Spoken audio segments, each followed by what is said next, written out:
Vamos a empezar ahora a hablar de la sustitución fideicomisaria, que es la parte más difícil, más compleja y además es una parte que ha sido muy estudiada. Curiosamente, esta figura ha tenido mucho éxito a la hora de ser estudiada, la jurisprudencia también es muy rica en esta materia y ello hace que la figura, bien, aunque tiene cierta... es muy atractiva desde el punto de vista de su estudio, pues en la práctica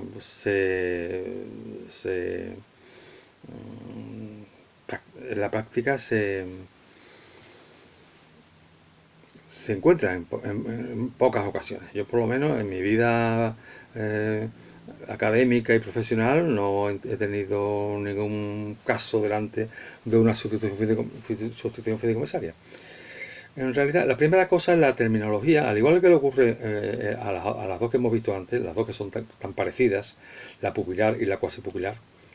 Hemos dicho que mientras que en el primer caso, en la vulgar,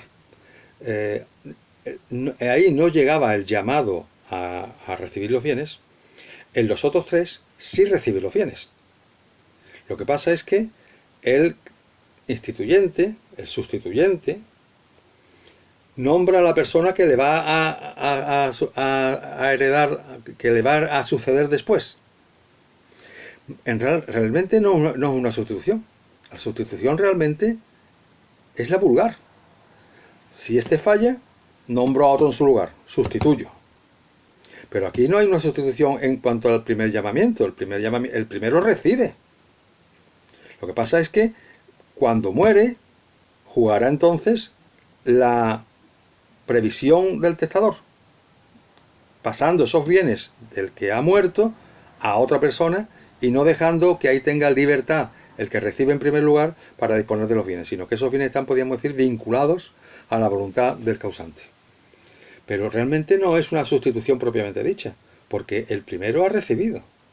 Aquí ocurre lo mismo, se le llama sustitución fideicomisaria, pero realmente no es que se sustituya a una persona por la otra, sino que se nombra a uno para cuando el primero fallezca. Es en lugar de, que es la sustitución propiamente dicho, es después de. Por eso es sucesiva, no es una sustitución propiamente, es una sucesión sucesiva, pero no es una sustitución realmente, aunque se le llama así. Y bien, como muchas otras cosas en el código, también el código le llama arrendamiento de obra o arrendamiento de servicio, lo que no tiene nada que ver con un arrendamiento. Son terminologías que emplea el código bueno, pero que realmente, terminológicamente, la palabra sustitución fideicomisaria es improcedente, es inadecuada. Por eso me gusta más llamarle a la sustitución fideicomisaria fideicomiso, es como se le llama también en la práctica. A esto se le llama en la práctica fideicomiso. Y también se le nombra, técnicamente se le llama así. Bien, ¿en qué consiste? Pues el fideicomiso consiste en que el testador, a quien llamamos fideicomitente, nombra a una persona, a una especie de propietario temporal, a una persona a quien se llama fiduciario, otra vez la palabra fiduciario, que tiene la obligación de entregar los bienes recibidos a su fallecimiento o parte de esos bienes a una tercera persona llamada fideicomisario. Se podría decir, la cláusula podría ser la siguiente: nombro a A, pero le impongo la obligación de entregar a su muerte estos bienes a B.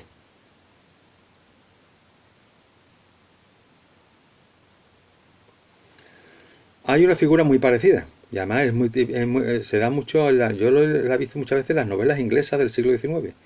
La clásica pupila, no en cuanto incapaz sino la clásica pupila que vivía con una persona que la tenía a su cargo o que cuidaba de ella, y que había una cláusula testamentaria que decía que a los 25 años esa pupila recibiría la fortuna.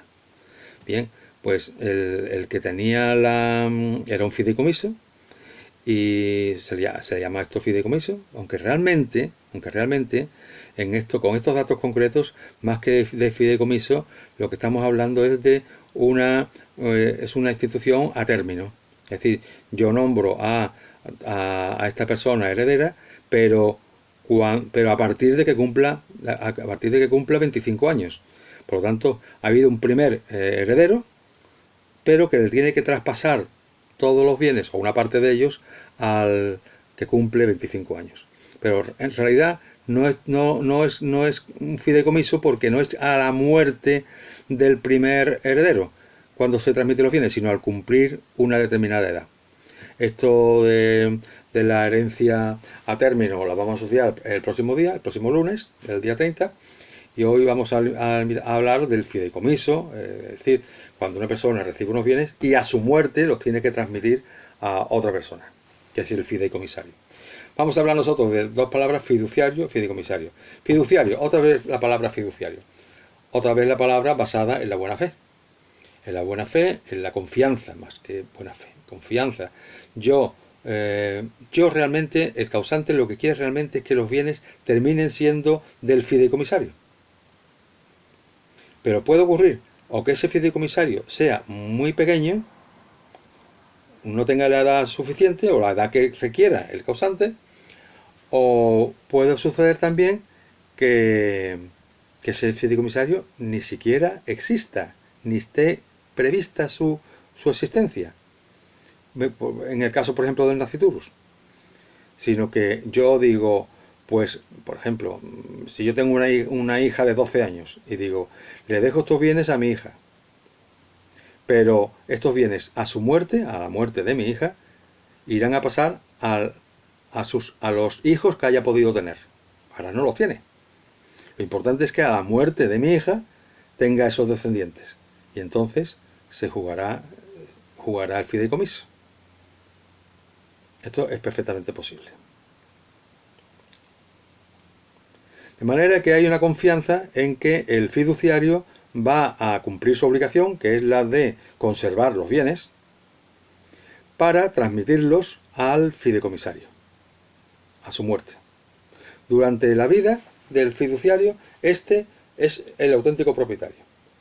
Tiene todas las facultades del propietario menos una, la de disponer mortis causa de sus bienes. Porque esa disposición mortis causa de los bienes del fiduciario la ha hecho ya el fideicomitente, y el fiduciario, al aceptar la herencia, la ha aceptado con todo lo bueno y lo malo, y por tanto también con la sustitución fideicomisaria. Y por lo tanto tiene que respetar esto. De manera que el fiduciario tiene limitada la facultad de disponer. Tiene que conservar los bienes para transmitírselos al fideicomisario, a su muerte. Pero es propietario en vida. Mientras que vive, el propietario de los bienes es el fiduciario. Y en eso se diferencia de una figura muy, muy, muy parecida, pero que no es coincidente, que es el usufructo. Porque es verdad que en el usufructo, el usufructuario administra los bienes, incluso administración extraordinaria, recibe los frutos, pero a su muerte el usufructo se extingue y el nudo propietario se convierte en pleno propietario. Hay una espera, podríamos decir. El nudo propietario espera que muera el usufructuario para tener la plena propiedad. En el caso que estamos viendo, el fideicomisario espera a que muera el fiduciario para recibir los bienes. Son situaciones parecidas, pero no coincidentes, porque el usufructuario no es propietario. Es, empleando una expresión no jurídica, es disfrutario, pero no propietario. El fideicomiso, por lo tanto, tiene su propia fisonomía, aunque en algún caso podemos acudir por analogía a las normas del usufructo, puesto que hay, en cuanto a obligaciones que tiene, se podría pensar en la analogía que existe con la figura del usufructo. Pero no lo hagamos siempre de una manera automática. Pensemos si es razonable en cada caso aplicar por analogía las normas del usufructo, porque no son dos figuras iguales y responden a, podemos decir, a parámetros diferentes, a concepciones diferentes. Una característica que también es muy técnica es la que establece el artículo 783, párrafo primero, que nos dice: para que sean válidos los llamamientos a la sustitución fideicomisaria deberán ser expresos. ¿Qué significa expresos? Expreso es lo contrario de tácito. Expreso es lo que se deriva de las palabras, de los dichos, mientras que tácito deriva de los hechos, sin palabras. Bien, expreso deriva de los dichos, pero los dichos, por supuesto, si se dice establezco una institución fideicomisaria y el fiduciario fulanito y el fideicomisario menganito, entonces será una institución fideicomisaria expresa, por supuesto. Pero aun sin emplear las palabras fiduciario, fideicomisario, sustitución fideicomisaria, si se dispone de manera que realmente lo que quiere el causante es eso, que juegue primero, y lo dice con sus propias palabras, lo dice con claridad, que quiere que la propiedad de sus bienes vayan a A, pero que cuando A fallezca, esos mismos bienes vayan a B, pues aunque no lo haya dicho empleando las palabras, lo ha dispuesto de manera expresa. Luego entonces estamos hablando de un caso de sustitución fideicomisaria expresa, y por tanto la única que permite la ley. No permite la tácita. Bien, veíamos que las sustituciones pupilar y cuasipupilar había una limitación del alcance de la sustitución en doble sentido. En primer lugar, no afectaba a los bienes de otra procedencia del sustituido, y en segundo lugar, también había que detraer la legítima de los sucesores de ese propio sustituido. Legítima que también afectaría o en el cómputo que hay que hacer para calcular la legítima, pues entrarían también los bienes de otra procedencia. Bien, pues en la sustitución fideicomisaria, como hemos dicho, que va a jugar fundamentalmente en la parte disponible, pues esa es la limitación fundamental. Por supuesto, no va a jugar la sustitución fideicomisaria referida única y exclusivamente a lo que se recibe del causante, del sustituyente. No a lo que tuviera el fiduciario por otra procedencia, eso por supuesto. Pero en cuanto a la segunda limitación, a la limitación de que no debe, que habría que detraer la legítima de los sucesores del sustituido, eso no juega aquí, en la fideicomisaria, por una razón, y es que no tratándose de una persona que no es ni menor de 14 años, ni incapacitado judicial, es una persona en pleno con capacidad para testar. También tiene capacidad para testar y capacidad para recibir, de manera que al recibir la herencia grabada con una sustitución, pues puede hacer uso si en su día admitimos la figura de la cautela socini tácita, pues podría optar entre o aceptar la herencia con sus inconvenientes, en este caso afecta a una sustitución fideicomisaria, o limitarse a recibir, si es legitimario, a recibir su legítima estricta. Luego podríamos decir que al recibir las cosas con el gravamen del fideicomiso, es una decisión que toma el legitimario de una manera consciente, y si acepta lo recibido lo tiene que aceptar con el gravamen y por lo tanto tiene que respetar el gravamen. Y eso iría todo a ello al fideicomisario. Cuando se trata de un fiduciario que no es legitimario, entonces no afecta para nada las normas, no habría una legítima grabada y en consecuencia habría una herencia voluntaria recibida que él es libre de aceptar o no esa herencia.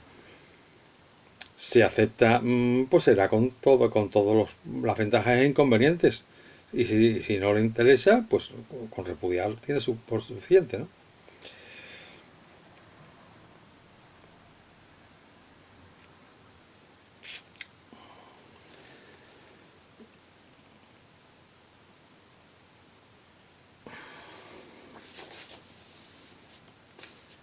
En el artículo 782 se dice que las sustituciones fideicomisarias nunca podrán gravar la legítima, salvo que graben la legítima estricta en beneficio de un hijo o descendiente judicialmente incapacitado en los términos establecidos en el artículo 808. Si recayeren sobre el tercio destinado a mejora, solo podrán hacerse a favor de los descendientes. Bien, repito, esto es correcto. Correcto, en principio no sé, ya he dicho antes que las sustituciones no van en la parte, se polarizan en la parte disponible, que en la parte de legítima solamente cabe la excepción del artículo 808, ¿de acuerdo? Pero también cabría toda la teoría que yo de la cautela socini tácita, también cabría esa posibilidad.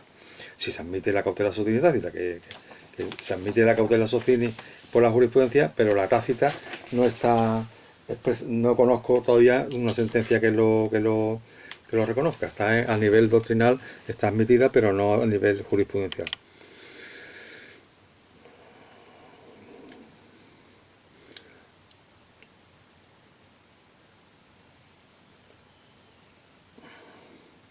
Bien, el mecanismo de la sustitución fideicomisaria se establece en el artículo 784, que nos dice el fideicomisario adquirirá derecho a la sucesión desde la muerte del testador, aunque muera antes que el fiduciario. El derecho de aquel pasará a sus herederos.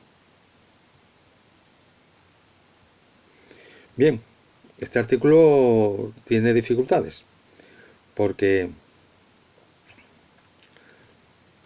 si el fideicomisario muere antes que el fiduciario, entonces no se podrá cumplir el fideicomiso.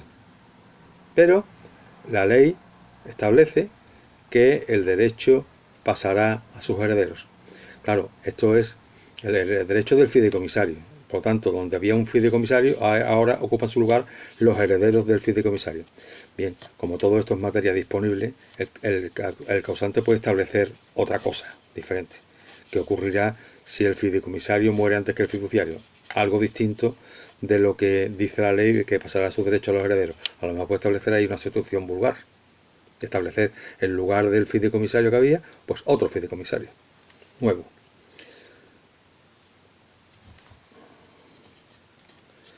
Bien, el fideicomisario tiene que vivir o ser al menos un nasciturus cuando muere el fiduciario.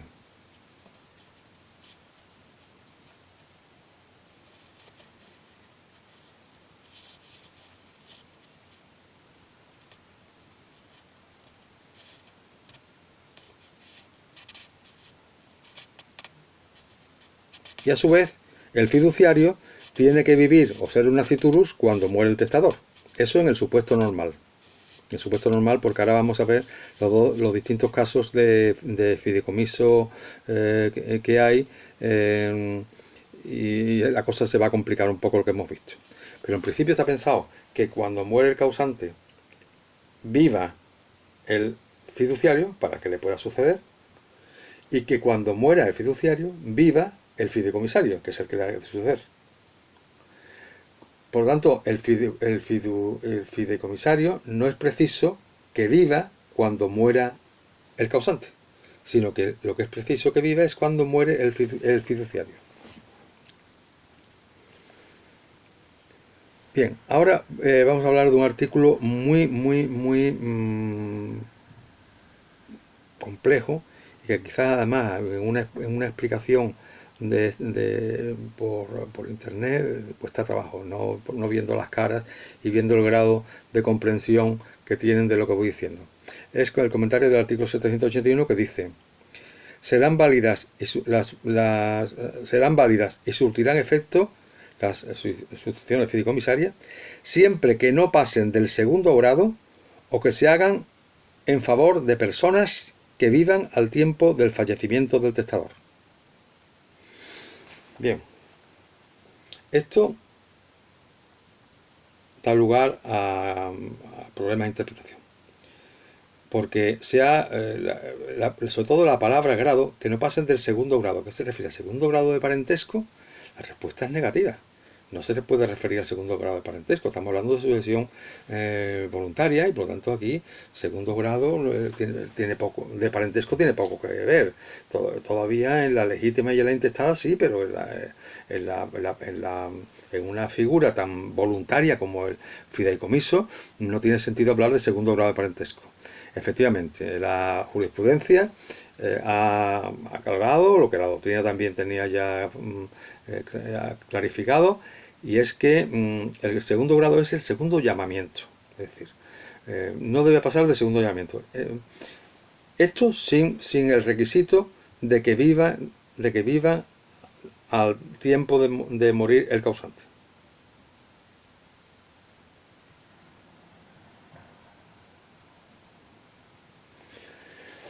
Bien, ¿qué significa esto? O que se haga en favor de personas que todas ellas vivan a tiempo del causante. Significa que hay dos supuestos diferentes. Primer supuesto, hay dos llamamientos. Primer llamamiento al fiduciario y segundo llamamiento al fideicomisario. Bien, pues si puede haber ese segundo llamamiento a favor de personas que no viva a favor en el momento del fallecimiento del causante, lo que yo he dicho antes. En la idea que yo he dicho antes, pues lo importante es que viva el fiduciario, no que viva el fideicomisario. El fideicomisario debe vivir cuando muera el fiduciario, o estar en camino por la figura del nasciturus. Luego, el primer camino es ese, que haya solamente dos llamamientos, en cuyo caso se puede hacer en este supuesto que el fideicomisario no viviera ni estuviera siquiera concebido en el momento del fallecimiento del causante. Ahora bien, si queremos que haya más de dos llamamientos, es decir, que se nombre primero a A, cuando muera A irá a B, cuando muera B irá a C, y cada vez que decimos cuando muera este irá al otro, estamos hablando de un llamamiento. Pues si queremos que haya más de dos llamamientos, hace falta un requisito, y es que todos los llamados vivieran en el momento de la muerte del causante. Es decir, ya no sé, el requisito de como máximo dos llamamientos que permite que el fideicomisario no viviera en el momento del fallecimiento del causante, se sustituye aquí, o aquí no juega, sino que juega otro. Y es que se permiten más de dos llamamientos, pero es preciso que el segundo, es decir, el primer fideicomisario y todos los demás vivieran en el momento de la muerte del causante, no del fiduciario, sino del causante. Es decir, por ejemplo, nombro a fiduciario y nombro primer fideicomisario a B, segundo a C, tercero a D. Todos ellos se van sustituyendo encadenadamente. Es preciso que B, C y D vivan todos cuando muera el causante.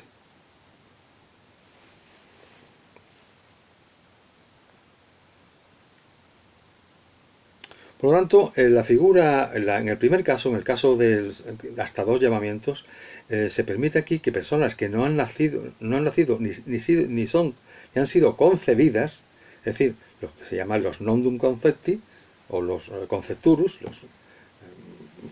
el hijo que tendrá mi hija de 12 años, pues puedan recibir derechos en el futuro, en caso de que llegue a cumplirse el supuesto previsto. Es que nazcan y se cumplan esos requisitos.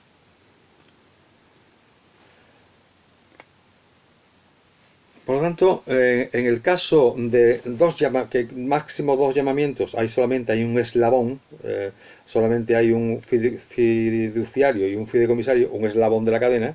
Sin embargo, la cadena puede ser más larga y puede que haya más eslabones, pero con el requisito añadido y que sustituya el requisito del segundo llamamiento, porque aquí hay varios llamamientos, más de dos, de que todos los llamados como fideicomisarios vivieran al tiempo de la muerte del causante.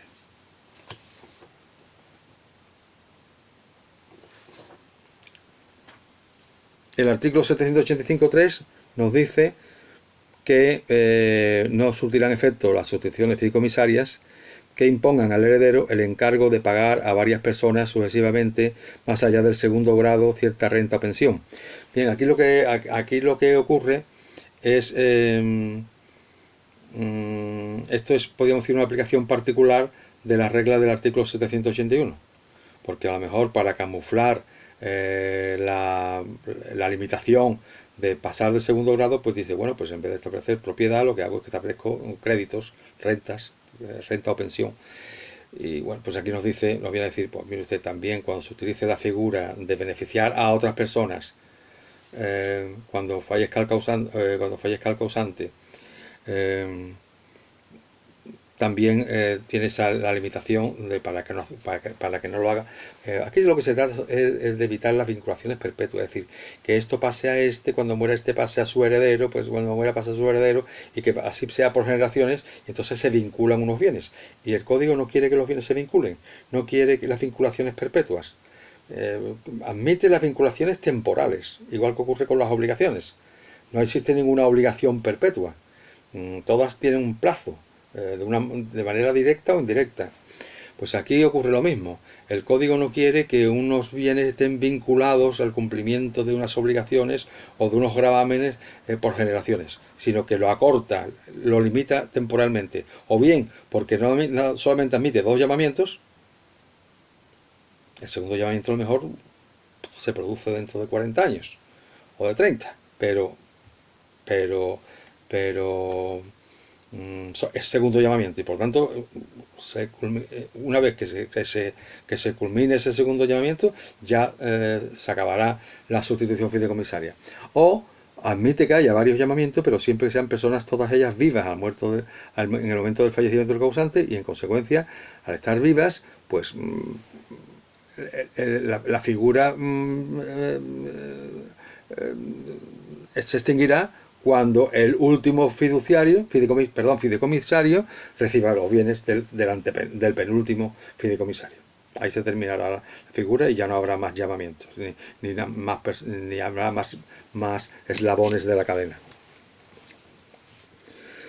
Bien, cuando por no cumplir los requisitos o por no cumplirlo sobrevenidamente no se puede, se extingue, se queda sin efecto la sustitución fideicomisaria, el artículo 786 nos dice que se anulará la cláusula que contenga la figura, pero el resto del testamento no.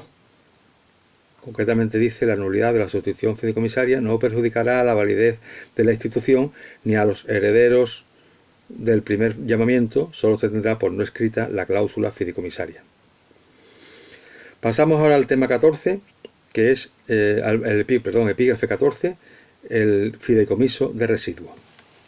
Bien, esta palabra con este nombre tan enigmático, el fideicomiso de residuo, responde a la siguiente pregunta: ¿es posible que el causante haya previsto que la sustitución fideicomisaria, el fideicomiso,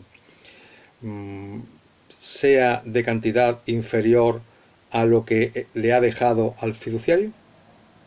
¿O siempre tiene que ser todo lo que le deje al fiduciario lo que vaya luego al fideicomisario? ¿Cabe que sea menos?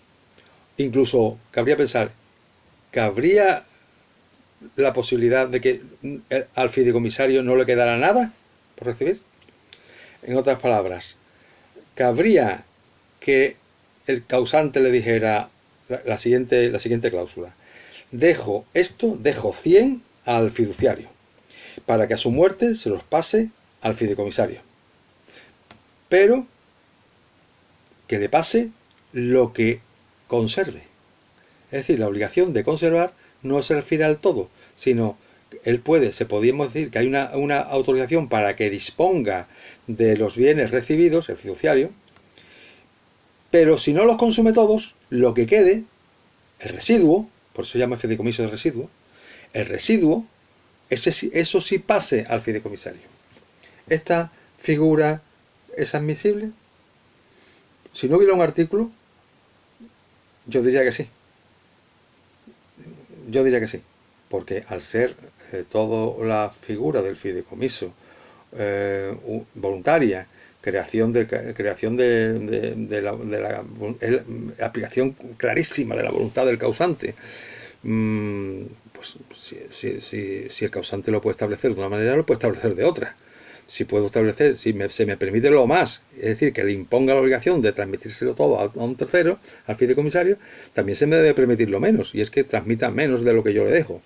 No hay ningún problema. Pero es que además tenemos un artículo que permite esa posibilidad, que es el párrafo segundo del artículo 783, que dice: el fiduciario estará obligado a entregar la herencia al fideicomisario, sin otras deducciones que las que le correspondan por gastos legítimos, créditos y mejoras, salvo el caso en que el testador haya dispuesto otra cosa.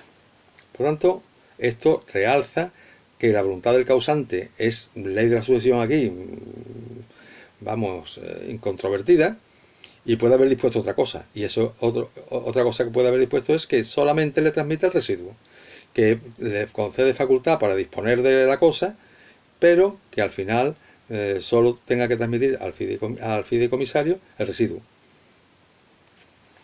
Y si realmente no quiere que le transmita nada y lo quiere desde el principio, entonces lo que no debe establecer es una sustitución fideicomisaria. Obviamente, la sustitución fideicomisaria se crea porque pretendemos dejarle algo a un segundo, a un heredero sucesivo, a un segundo heredero. Pero si no queremos dejarle nada a ese segundo heredero, no hagamos una sustitución fideicomisaria, así de fácil.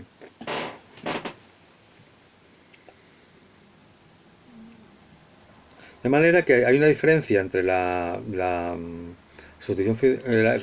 fideicomiso de residuo y el fideicomiso.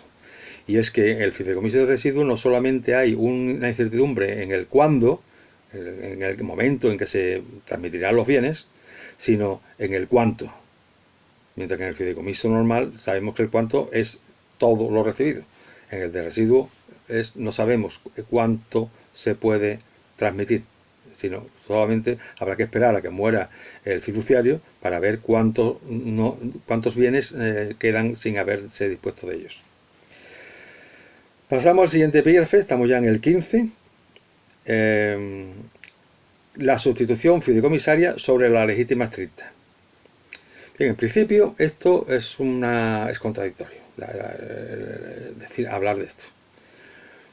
Porque hemos visto que el terreno propio de la sustitución fideicomisaria es el de la parte disponible. Pero todo depende de lo que prevea el causante.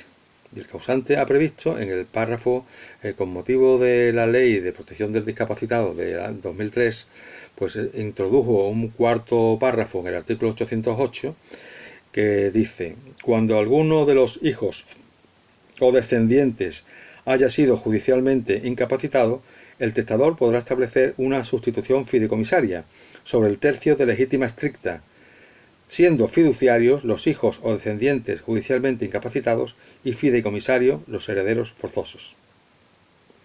Bien, aquí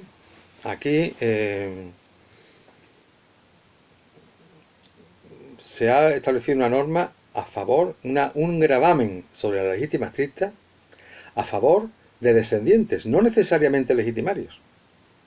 El beneficiado aquí es un descendiente incapacitado, por tanto descendiente que puede ser un nieto, un bisnieto. Por tanto vemos un gran parecido con la regulación de la mejora. Es como una especie de invasión del tercio de la legítima por los beneficiarios de la mejora, o por un posible beneficiario de la mejora, un descendiente.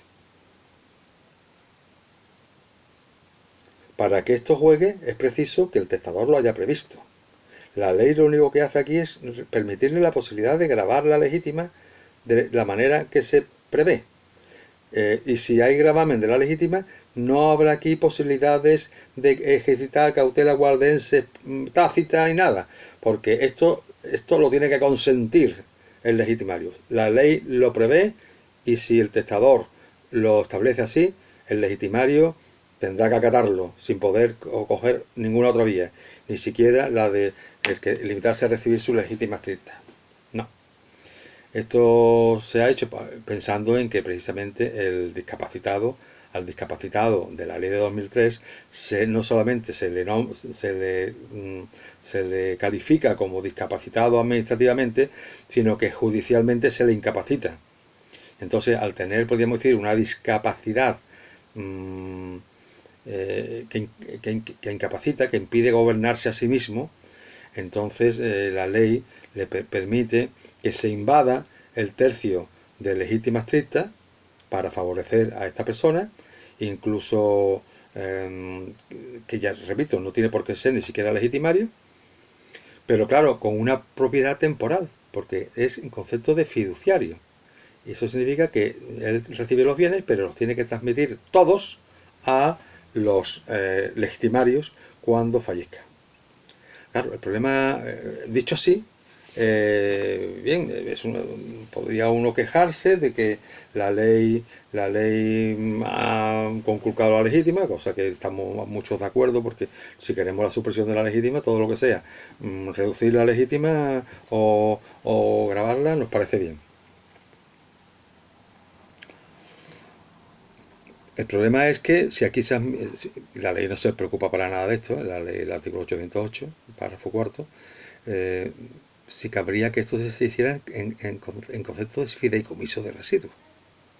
Con lo cual, pero claro, estamos hablando de un incapacitado, significaría que las personas responsables del incapacitado, el tutor, o los padres, si es menor de edad, podrían ir disponiendo de esos bienes, y si tiene un fideicomiso de residuos, pues resultaría que al final no quedaría nada. Con lo cual, de esta manera, se impediría que esos bienes, la legítima estricta, que está dispuesta y está consumida, pueda ir a los legitimarios. Con lo cual sería una manera de privar de la legítima a esos legitimarios. Eso es parece que la sustitución fideicomisaria que crea el artículo 808 párrafo cuarto no puede ser de residuo, porque si lo fuera sería una manera de extinguir la legítima de los legitimarios. Bien, con esto hemos terminado y ya continuaremos el próximo lunes con el final del tema 7 y ahí sí ya prometo terminar ese tema. Gracias.